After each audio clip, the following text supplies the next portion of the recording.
साध संगत जी, प्यार से कहना धन निरंकार जी। साध संगत, आज यहाँ गजरोला में काफ़ी अरसे के बाद इस विशाल रूप में सत्संग करने का मौका मिला। ये चंद दिनों की यात्रा जो उत्तर प्रदेश और उत्तराखंड के चंद स्थान जहाँ जाने का मौका मिला, ऐसे ही उत्साह, ऐसी ही लगन देखने को मिली, जहाँ पर सभी इस निरंकार पार ब्रह्म परमात्मा का आधार लेकर इस जीवन के सफ़र को तय कर रहे हैं, जो इंसानियत का रुतबा बुलंद करने के लिए यत्नशील हैं। चाहे वो मुजफ्फरनगर था, नजीदाबाद था और उसके बाद गढ़ी नैगी जयपुर के करीब, फिर रुद्रपुर और गजरोला, तो ये स्थान चुने गए थे सत्य का पैगाम देने के लिए, इंसानी मूल्यों को उजागर करने के लिए और भाईचारे को मजबूत करने के लिए। इसके अलावा राह गुजरते हुए भी अनेकों ऐसे स्थानों पर जाने का मौका मिला है। चाहे मुजफ्फरनगर के बाद गुरुकुल नारासन जगह है, वहाँ पर सत्संग भवन में संतों भक्तों के दर्शन करने का मौका मिला। इसी प्रकार से आगे रुड़की गए तो वहाँ पर भी भवन में संगतें पहुँच गई, और फिर देहरादून पहुँचे तो वहाँ पर भी संगतें बहुत विशाल रूप में उपस्थित हो गई। रात को मंसूरी पहुँचना हुआ और अगले दिन मंसूरी से चलकर नजीदाबाद में ऐसा ही व्यापक रूप बना, जिसको भक्ति वाला रंग भाता है, जिनको सत्संग प्रिय है और जो सेवा के लिए तन मन धन से हमेशा उत्साहित रहते हैं, ऐसे भाव से युक्त होकर ऐसे महान असूलों पर टिककर जो जीवन के सफर को तय करते रहे हैं, वकाई ही उसी के कारण वातावरण सुखंद बनते हैं। उसी के कारण चैन की महसूसियत होती है। इसीलिए आगे भी संसार को यही प्रेरणा देते हैं कि वह चैन और शांति के अभिलाषियों, पहले वो मर्म तो जान लो कि किस प्रकार से ये चैन और शांति जीवन में आती है। उसके लिए तुझे वो कदम उठाने होंगे।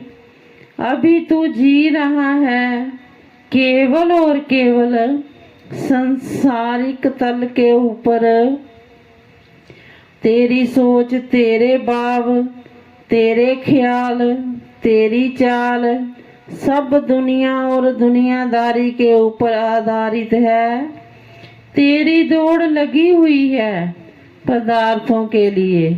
तू हमेशा मन में दूसरों के प्रति विपरीत भावना रखता है। तू नफरत वैर ईर्ष्या की आग अपने सीने में जलाए रखता है और प्रलोभनों से युक्त होकर दूसरों के हक छीनने से भी गुरेज नहीं करता है। जैसे कहीं पर भी हम अपने शरीर को आराम देने के लिए उस वक्त उस वातावरण को हम अनुकूलित कर लेते हैं। जो हमारे कमरे का वातावरण है उसके साथ अगर गर्मी लग रही है तो उसको अनुकूलित कर देते हैं, कूलर एसी का सहारा ले लेते हैं। इसी प्रकार से जीवन के सफर को तय करते हुए अगर इंसान चैन चाहता है तो महापुरुषों ने कहा है कि वो सुख कहूँ चाहे सदा सरनी राम की ले। जहाँ पर ये कदम उठाना है कि राम को जीवन में ले आना, इस हरि परमात्मा से नाता जोड़ लेना, इसको हृदय में बसा लेना, जिसकी बदौलत फिर ये तमाम दिव्य गुण जीवन में आते चले जाते हैं। वो तो कदम तू उठाता ही नहीं है, राम की तरफ तो तेरे कदम बढ़ते नहीं हैं। इसको धारण करने, इसको अपनाने की तरफ तो तेरे कोई यत्न नहीं होते हैं, और दूसरी तरफ तेरी चाहना चैन की, शांति की, ठंडक की। एक तरफ तो इंसान दुआई देता है कि मुझे ठंडक मिले, लेकिन वो इलाज कहाँ ढूंढता है, वो कदम कहाँ उठाता है। वो कोयले की जलती हुई भट्टी के पास बैठता है।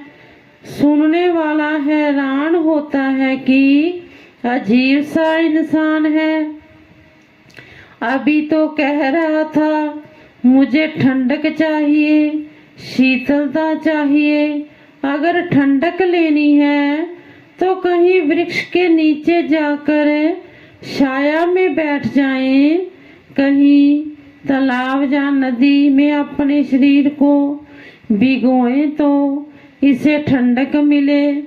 ये तो उल्टा कोयले की जलती हुई भट्टी के पास जाकर बैठ गया है, यानी कि उस तपिश में और ज्यादा इजाफा की पहले ही गर्मी की दुहाई दे रहा है, और उल्टा जाकर साधन क्या अपनाता है कि जलती हुई कोयले की भट्टी के पास जहाँ तापमान ज्यादा ऊंचा है वहां पर जाकर बैठ गया।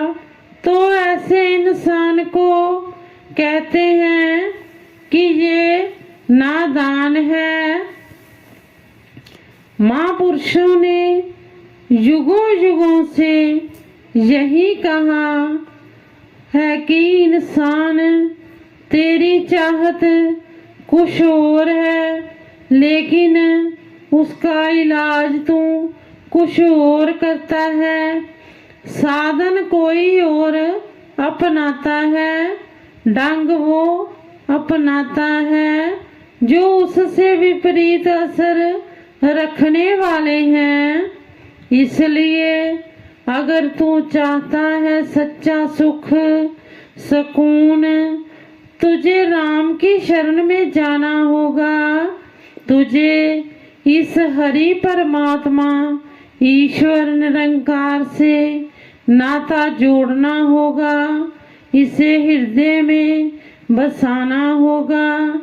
इसको हृदय में बसाकर फिर वास्तविकता में तेरे वो भाव उस प्रकार के बनते चले जाएंगे। महापुरुषों ने तो कितने कितने ढंगों से ये बातें समझाने के प्रयास किए हैं कि खोजत खोजत खोजया नामे बिन करूं, जीवन सुखी सबू सत्संगी प्रभु मानसा पाऊं।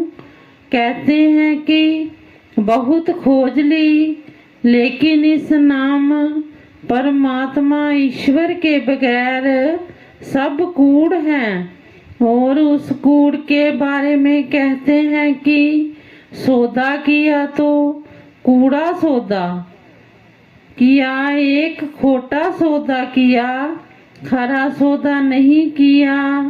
खरा जिसको कह रहे हैं वो सच इस नाम की दौलत के साथ जुड़ा हुआ है, इस रमे हुए राम के साथ जुड़ा हुआ है, हरि की प्राप्ति के साथ जुड़ा हुआ है। वो सौदा किया, वो सच्चा सौदा है, वो खरा सौदा है। कह रहे हैं कि फरीदा कोठे मंडप मंडिया उसारदे बीगे, कूड़ा सौदा करीगे गोरी आए पे। और नाम बिना जो पहरे खाए, जिस कुकर जूठन माई पाई। नाम बिना जेता बिहाऊं, जिह मित्रक मिथ्या सिंगाऊं।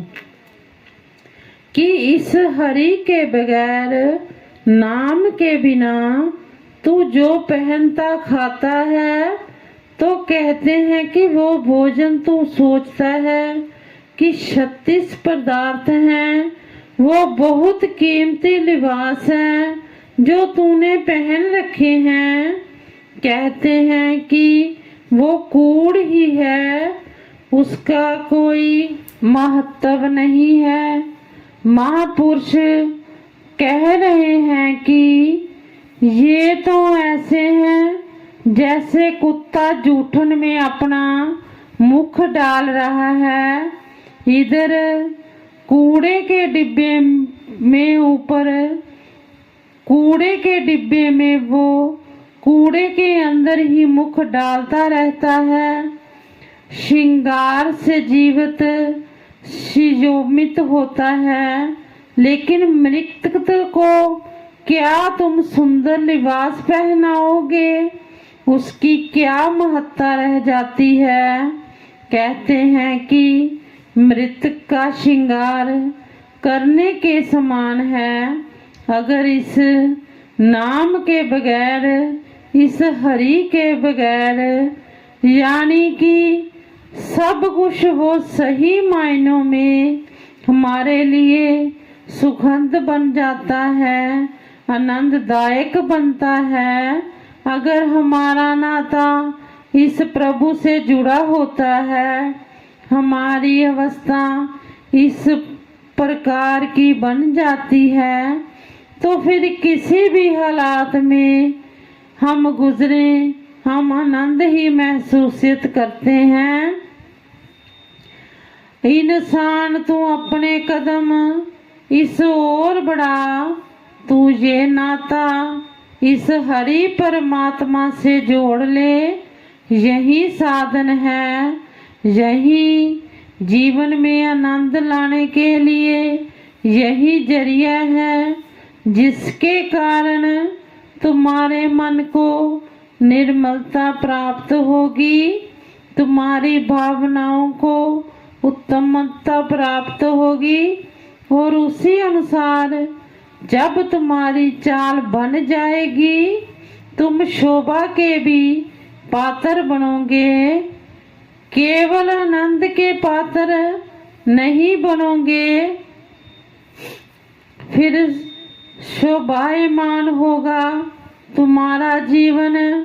इससे हटकर चाहे राजा महाराजा क्यों ना हो जाओ, तुम्हें वो रुतबा हासिल होगा जो कि उनको प्राप्त हुआ, जिन्होंने इस हरि को सामने रखा, जिन्होंने इसके रंग में रहकर सफर को तय किया, जिन्होंने इस संसार में विचरण किया, उन सुंदर भावनाओं से युक्त होकर तो ऐसी ऊंचाई, ऐसा आनंद उन्हीं के हिस्से में आया। और उसी तरफ आज भी अग्रसर किया जा रहा है। जुड़ना उसी को कहा जाता है जो बकाई ही इसकी तरफ पूरी तरह से लगन के साथ, संजीदगी के साथ जुड़ जाता है। बाकी उन सब का जुड़ना नहीं कहा जा सकता है। अगर इस प्रभु के नाम को ही ले तो इसके नाम का उच्चारण भी जुड़ना नहीं माना जाता। जैसे कबीर जी ने कहा कि कबीर जपनी काठ की किया दिखला भी लोए, हृदय राम ना चेतनी यह जपनी क्या होए। कि अगर मन उसमें नहीं है शामिल तो फिर वो जपनी नहीं है, वो सिमरन नहीं है, क्योंकि हृदय में नहीं समाया है, इसका एहसास नहीं है, फिर केवल रटन है।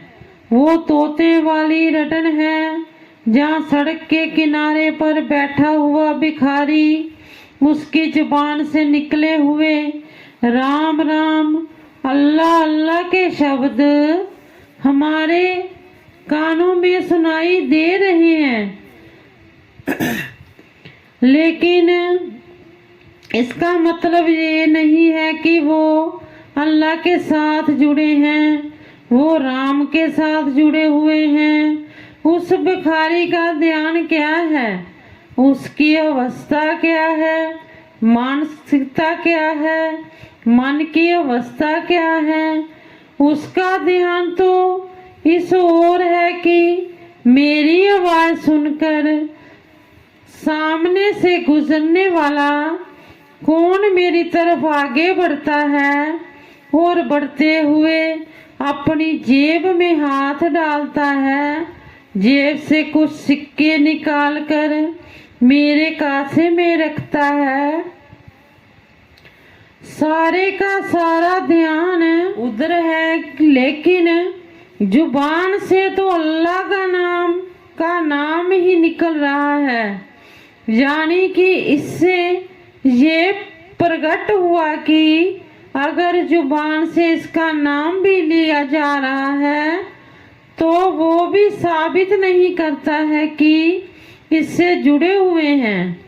यानी कि जो कुछ भी साधन, जो भी ढंग जरिया अपनाते हैं, अनेकों क्रियाएं करते हैं, तो उसका मतलब हरगिज ये नहीं होता कि हम इस कदर इसके साथ जुड़े हुए हैं।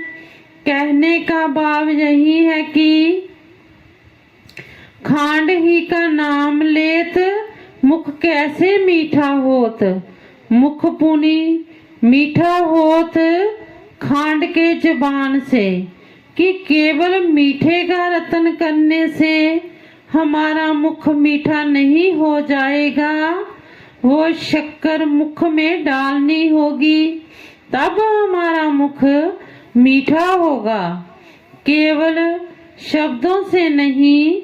इसलिए महापुरुष संत जन कहते हैं कि अगर सुख की चाहना रखते हैं, एक ऐसे माहौल की, एक ऐसी व्यवस्था की चाहना रखते हैं, तो उसके लिए सही मायनों में इसके साथ जुड़ना होगा, ये बोध हासिल करना होगा, वो दीपक की लोच गानी होगी। ये नहीं कि दीपक ऐसे ही पड़ा हुआ है, जब लो जग जाती है तो रोशनी आ जाती है। अगर ये धन प्राप्त हो जाता है तो माला माल हो जाते हैं, वरना दौलत का भी जिक्र तो किया जा सकता है। एक झोंपड़ी में रहने वाला जो कंगालता की हालत में है, जो गुर्बत की हालत में है, वो भी दौलत का, पैसों का, हजारों करोड़ों की रकम का जिक्र कर सकता है। जिक्र करने में क्या मुश्किल है, लेकिन केवल जिक्र करना अमीर नहीं बनाता है, वो उसकी लाचारी को दूर नहीं करता है। जाने की जिक्रों पढ़ाइयों पाठ जप तप इनसे आगे निकलने के लिए महापुरुष प्रेरित कर रहे हैं कि इसी से बात बनेगी, इससे हटकर किसी की भी बात बनी नहीं है। ब्रह्मा की प्राप्ति ही ब्रह्मों को नाश करती है, इसीलिए ये पंक्ति दोहराई जाती है। ब्रह्म की प्राप्ति, ब्रह्म की समाप्ति। ब्रह्मा जो है, ईश्वर जो है, पार ब्रह्म परमात्मा जो है, इसकी लगता इसकी प्राप्ति हो जाती है तो ब्रह्म भ्रांतियों का नाश हो जाता है। कैसे कैसे ब्रह्मों में इंसान पड़ा हुआ है। पहले तो ये भी एक ब्रह्म ही है कि इंसान आगे से ठंडक की उम्मीद करता है, विपरीत चाल चलकर मंजिल पर पहुंचने के लिए वो सोचता है कि यही उचित रास्ता है। एक ब्रह्म में पल रहा है और जिस तरफ मुख करके मंजिल पर पहुंचना मुमकिन होना है, उस तरफ तो मुख है ही नहीं, मुख तो विपरीत दिशा की तरफ है। लेकिन मन में भ्रम है कि मंजिल के करीब होता जा रहा हूँ, जितने जितने कदम धर रहा हूँ मैं मंजिल के और करीब हो रहा हूँ, लेकिन वो भ्रम के अंतर्गत और दूर होता चला जा रहा है। नाना प्रकार के ब्रह्मों का रोगी बना हुआ है, ब्रह्मों में ग्रस्त है। इन ब्रह्मों को दूर करना है। इस आत्मा का भी ब्रह्म है, ये मन भी हमारा ब्रह्म में पड़ा हुआ है और साधन वो ही रहेगा प्रभु परमात्मा की प्राप्ति। ये हमारी आत्मा के ब्रह्म को दूर करता है और हमारे मन में जो भी ब्रह्म है उनको भी दूर करता है। कितने कितने प्रकार के ब्रह्मों में लोग जी रहे हैं, जहाँ पर कोई जाति पाति के बंधन में पड़ा हुआ है, क्योंकि ये भी एक बहुत बड़ा ब्रह्म है कि मेरी जाति ऊंची है, उसकी जाति नीची है। ये भी एक ब्रह्म है और ये ब्रह्म उसी अज्ञानता के कारण, क्योंकि उसको ये बोध नहीं है, वो जाति पाति किस आधार पर मान के बैठा है कि जिसको वह नीची जाति वाला कह रहा है। क्या उसमें 5 तत्व की बजाय 3 तत्व लगे हुए हैं? जहाँ उसकी आत्मा परमात्मा की अंश नहीं है, वो कहीं और से आई है। इस परमात्मा ईश्वर का बोध हासिल ना होने के कारण ये मजहब और मिल्लत की दीवारें खड़ी होती हैं, धर्म मजहब की दीवारें खड़ी होती हैं, राम और अल्लाह के नाम पर टकराव होते हैं। अकाल पुरख गॉड या कितने ही नाम हैं इस प्रभु के, और इसके नामों के आधार पर भी हम कितने वह शियाना हो जाते हैं, वैसी चाल चलना शुरू कर देते हैं और ऐसी क्रूरता, ऐसी निर्दयता देखने को मिलती है। पीरों पैगंबरों की ओर अल्लाह और राम की जय बुलाई जा रही है, तो अगर इनकी जय बुलाएं तो साथ ही मन को एकदम से दया से भर जाना चाहिए। मन में तो करुणा भर जानी चाहिए, लेकिन इनका नाम लेकर दूसरों को मारने काटने पर उतारू हो जाते हैं। दूसरों को मिटाने में इस तरह के नारे लगाकर उस दिशा में बहने लग पड़ते हैं। वही बात फिर से आ जाए कि दरअसल ना अल्लाह के साथ जुड़े हुए हैं, ना ही राम की पहचान है, केवल नारे हैं, केवल शब्द हैं। और फिर ये मजहब और धर्म के नाम पर दीवारें खड़ी करते हैं, चारों तरफ का वातावरण भय वाला बना देते हैं, पीड़ाजनक बना देते हैं, जिसके कारण मातम फैल जाते हैं, शहरों में कर्फ्यू लग जाते हैं, ऐसी स्थितियां बन जाती हैं। दास वो पकित अक्सर हजरत ईसा मसीह जी की दोहराता है। और चंद दिनों में गुड फ्राइडे भी आने वाला है, ईस्टर आने वाला है। गुड फ्राइडे जबकि हजरत ईसा मसीह जी को सूली पर लटकाया गया, करीब कील गाड़े गए थे, सिर पांव हाथ सब जगह पर ईसा ऐसा दर्दनाक दृश्य आंखों के सामने आया आता है। तो उन्होंने यही कहा था कि जिसकी पूजा कर रहे हो इस प्रभु को जानो, जिस परमात्मा की तुम सोचते हो, अर्चना पूजा कर रहे हो, इसको जाने बगैर कर रहे हो। जो कुछ क्रियाएं तुम कर रहे हो वो तो प्रमाणित कर रही है कि तुम पूजा कर रहे हो, लेकिन बिना जाने। जिसको जाना नहीं, इसको यही मायनों में प्राप्त नहीं किया है। वो ही बात ब्रह्मा की प्राप्ति, ब्रह्म की समाप्ति। हजरत ईसा मसीह जी भी यही कह रहे हैं कि जिसकी पूजा कर रहे हो इस प्रभु को जानो। इबादत हो रही है, बंदगी हो रही है, पूजा हो रही है, उपासना हो रही है, लेकिन इसको जाना नहीं है।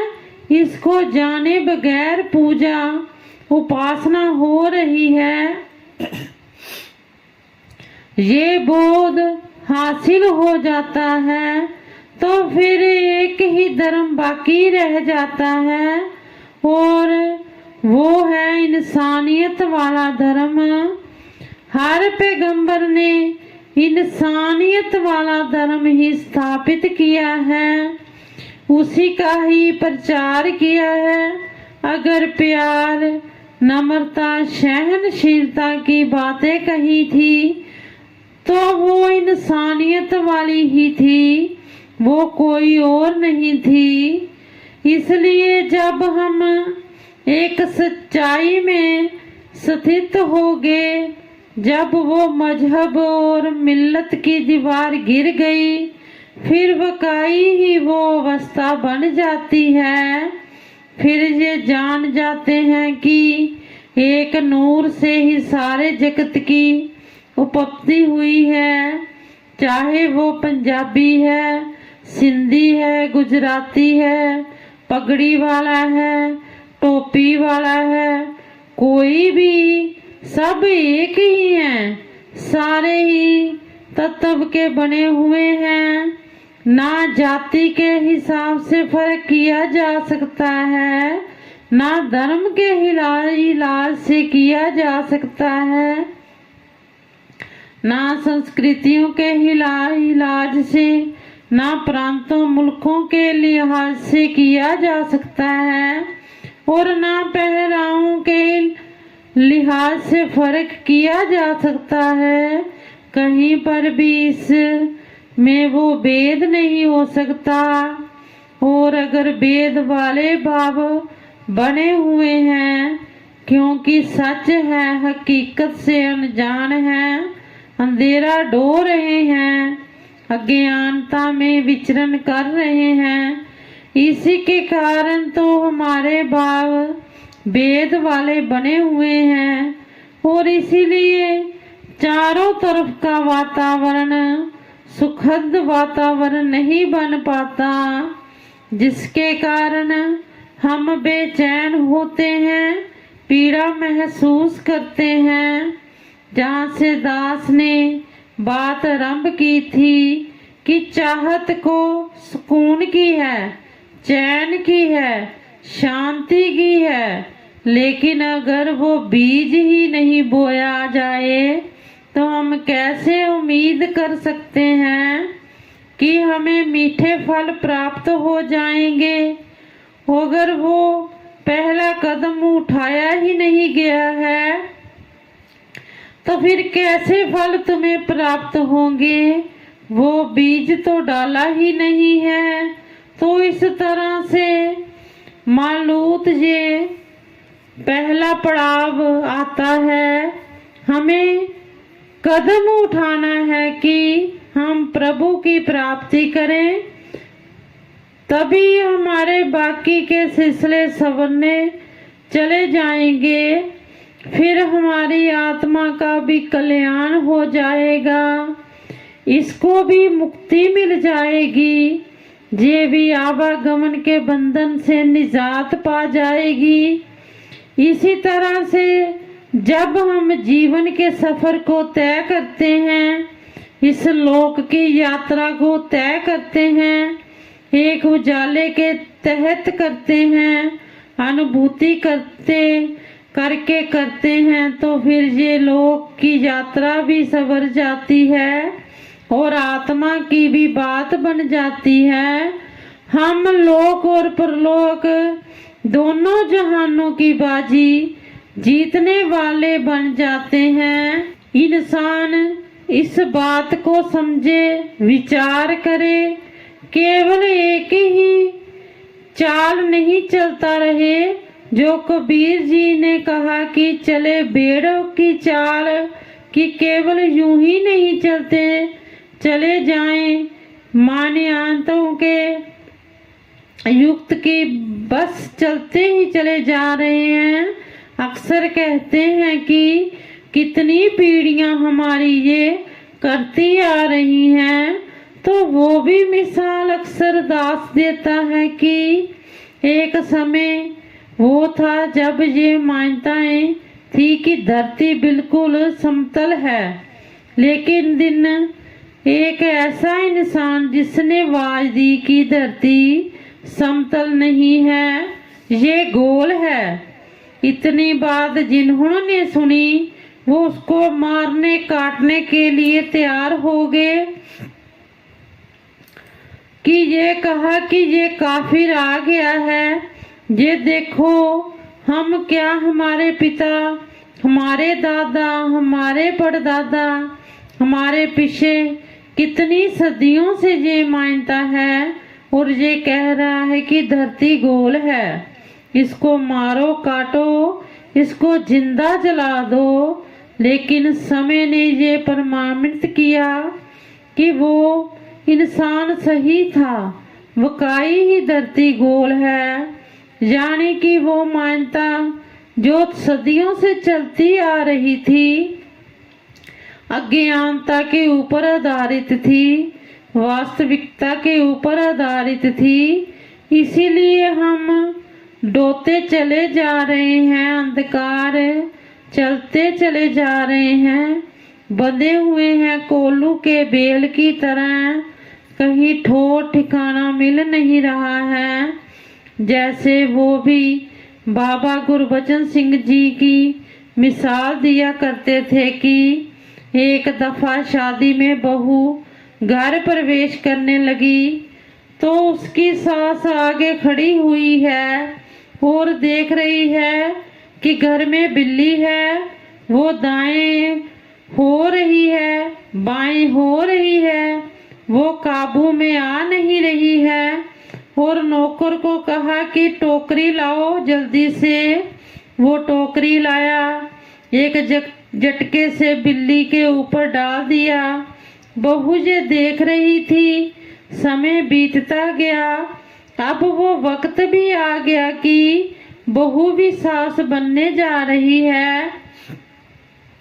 अब उसके घर में बहू प्रवेश करने वाली है, तो वो नौकरों को कह रही है कि बिल्ली मिली कि नहीं। वो कहते हैं जी मिल गई है। टोकरी की नहीं मिली, कहते हैं मिल गई है। इस बिल्ली को रखो, इसके ऊपर टोकरी को डाल दो। अब इससे यही बात समझाने का प्रयास किया कि उस बहू ने केवल देखा था कि सास ने बिल्ली के ऊपर टोकरी डाली थी, वो तो काबू नहीं आ रही थी, इसलिए टोकरी डाली थी। और ये बहू देख रही थी, इसने ये सोच लिया कि ये यहाँ पर कोई रीति है, इस रीति को निभाना है बगैर जाने बगैर समझे। इस प्रकार से कितनी कितनी भ्रांतियां बात करें, खुदा की मौजूदगी की बात करें। श्री गुरु नानक देव जी महाराज ने भी कैसे उन लोगों को कह दिया कि मेरे पाँव उस तरफ कर दो जिस तरफ खुदा नहीं, यानी कि कितने तरीकों से, कितने ढंगों से समझाने का प्रयास किए महापुरुषों ने, वलियों, गुरु, पीर, पैगंबरों ने, ताकि बात इंसान की समझ में आ जाए। इसलिए महापुरुष परोपकार करते हैं, तब त्याग करते हैं, ताकि कोई भी इंसान अपना उद्धार किए बिना संसार से ना जाए। इस भव सागर में डूबने से हर किसी का बचाव हो जाए, हर कोई हकीकत में सच्चाई में स्थिर हो और मानवता के गुणों से युक्त होकर इस संसार को सुंदर रूप देने वाला बने, वातावरण को सुखद बनाने वाला बने, प्यार करने वाला बने, वैर, घृणा, ईर्ष्या, नफरत, हिंसा के रास्ते को छोड़ दे, इससे बाज आ जाए और चल निकलने उस डगर पर जिस डगर पर भक्त महापुरुष संत जन खुद चले, औरों को भी वही डगर बताई, वही सच्चाई बताई, प्यार वाली डगर, सहनशीलता वाली, अपनेपन भाव वाली, अपनाने वाली, दूसरों को सुख देने वाली, दूसरों को चैन देने वाली, दूसरों के काम आने वाली डगर।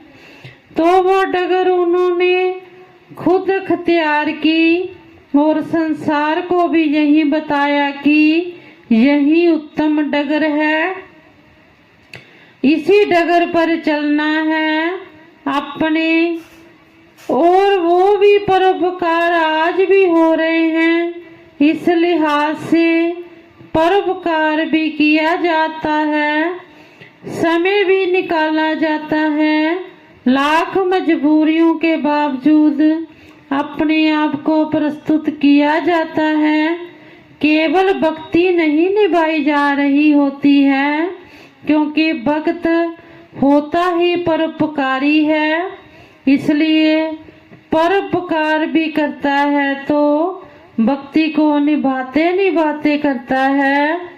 इस तरह से ये परोपकार जगह जगह पर हो रहा है, जहाँ जहाँ पर भी जाने का मौका मिलता है, ऐसे के दर्शन होते चले जा रहे हैं।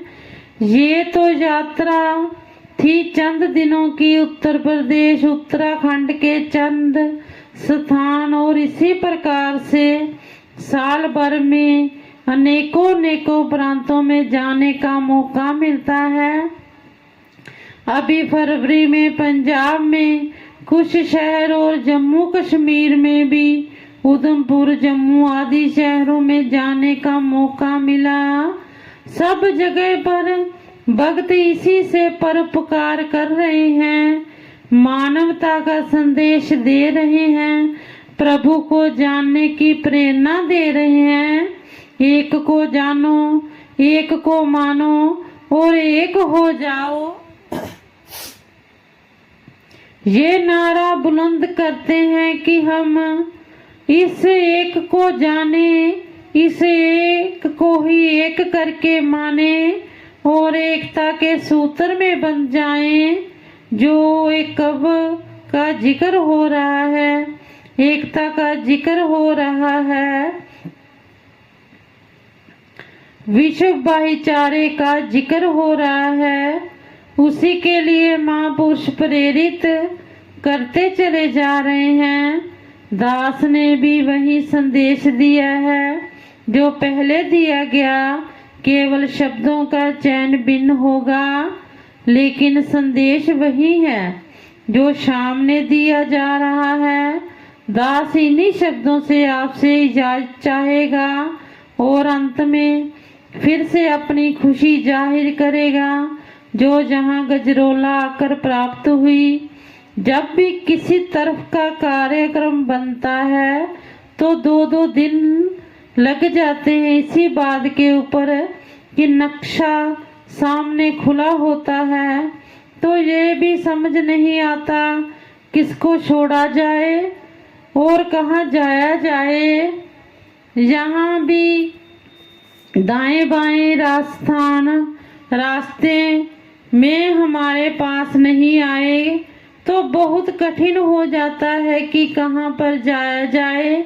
सीमित से दिन है, सीमित सा समय है, लेकिन जो भी जगह चुन ली जाती है फिर सभी वहाँ पर उत्साहिक पूर्वक पहुँच जाते हैं।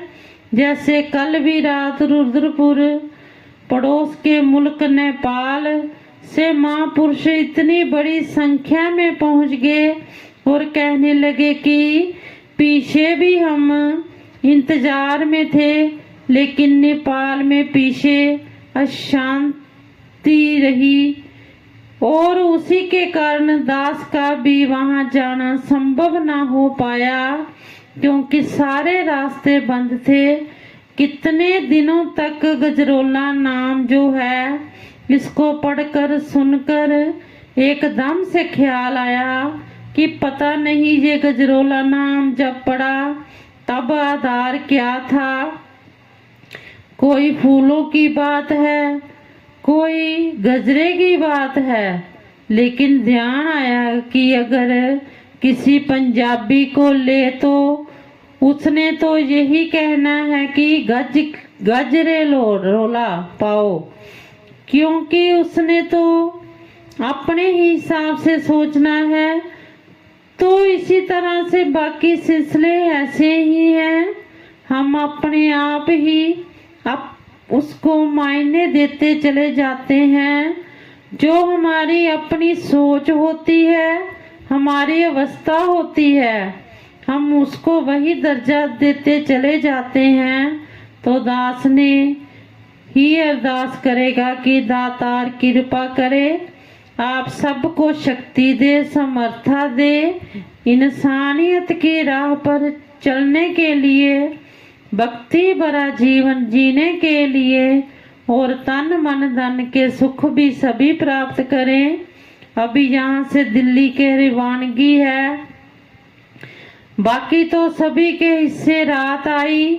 मुजफ्फरपुर नगर, मसूरी, नजीराबाद, जयपुर, रुद्रपुर में रात रुकना हुआ, लेकिन यहाँ गजरोला में आज रात रुकना मुमकिन नहीं क्योंकि दिल्ली में कुछ ऐसी अवस्था है जो बहुत खुशी हुई। ये जितनी भी घड़ियां मालिक ने बख्शी मुबारक हो। साथ संगत जी प्यार से कहना धन निरंकार जी।